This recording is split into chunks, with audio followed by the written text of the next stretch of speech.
Oggi parliamo di un dipinto che è un pugno nello stomaco, un grido contro l'ipocrisia e la corruzione della società tedesca degli anni '20, un quadro che mescola arte, politica e rabbia.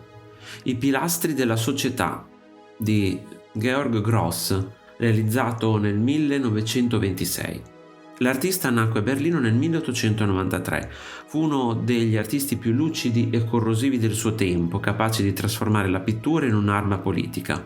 Durante la Repubblica di Weimar si unì al movimento Dada berlinese, opponendosi con ironia e disprezzo al militarismo, al nazionalismo e all'ipocrisia borghese. Il titolo I pilastri della società è già una satira. Gross usa l'espressione in modo ironico, non raffigura i veri pilastri di una società sana, ma quelli marci della Germania del dopoguerra, i politici corrotti, i preti ipocriti, i giornalisti venduti e gli ufficiali militaristi. Realizzato nel 1926, il dipinto è un atto d'accusa contro il fallimento morale e sociale della Repubblica di Weimar. Gross denuncia il potere come una farsa, una commedia di uomini deformi e violenti.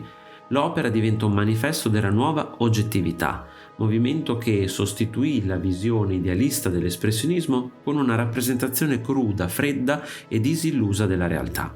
L'opera è un'esplosione di personaggi deformi racchiusi in uno spazio claustrofobico. Tutto è distorto, esagerato, quasi grottesco. Le figure non sono reali persone, ma tipi umani, caricature che incarnano la corruzione morale del potere. Gross usa linee dure, colori acidi e una prospettiva frammentata che amplifica il senso di disordine e degenerazione. Ogni figura rappresenta un pilastro della società del tempo. In primo piano un politico ubriaco, con il cervello pieno di escrementi, simbolo della stupidità del potere. Dietro di lui un prete e un ufficiale si scambiano saluti patriottici, evocando il connubio tra chiesa e militarismo.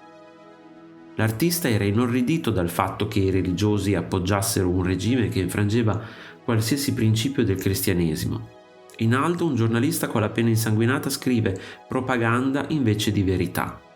Lo spettatore non ha dubbi sull'opinione che l'artista aveva dell'establishment di giornalisti. Gross gli mette in testa come cappello un vaso da notte capovolto. Gross ridicolizza la leadership della Germania che egli percepiva animata da traditori e becchini della rivoluzione tedesca socialdemocratica del 1918. Tutti sono ciechi, arroganti, privi di coscienza. Sul fondo del dipinto un incendio divampa sulla città. È la Germania in rovina, divorata dalle fiamme del fanatismo e dell'avidità. Nessuno dei pilastri sembra accorgersene. Continuano a bere, pregare e sventolare bandiere. È la metafora perfetta dell'Europa che, cieca e compiaciuta, si avvia verso una nuova catastrofe. Gross combina realismo e caricatura, influenzato dalle vignette satiriche e dal linguaggio grafico dei giornali.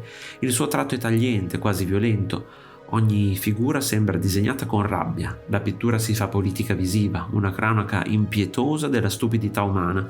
Nel 1926 la Germania viveva una fragile stabilità, ma le tensioni politiche erano fortissime. La povertà, l'inflazione e il rancore per la sconfitta del 1918 alimentavano i nazionalismi. Gross percepì il pericolo prima di molti. I pilastri della società è una profetica anticipazione del collasso morale che avrebbe condotto al nazismo. Le sue opere furono considerate antitedesche. Gross fu processato per oltraggio alla morale e costretto più volte all'esilio. Nel 1933, con l'ascesa di Hitler, emigrò negli Stati Uniti, dove continuò la sua attività fino alla morte nel 1959. Oggi i pilastri della società è conservato allo Staatliche Museum di Berlino ed è considerato una delle più forti denunce politiche della storia dell'arte moderna. Con ironia e orrore, Gross ci mostra che la stupidità, la corruzione e l'avidità possono travestirsi da virtù pubbliche.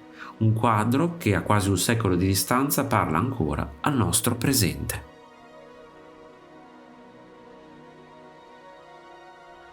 Se ti è piaciuto il video, iscriviti al canale, lascia like e condividilo con i tuoi amici. Un saluto e al prossimo video di Arte Esplorando!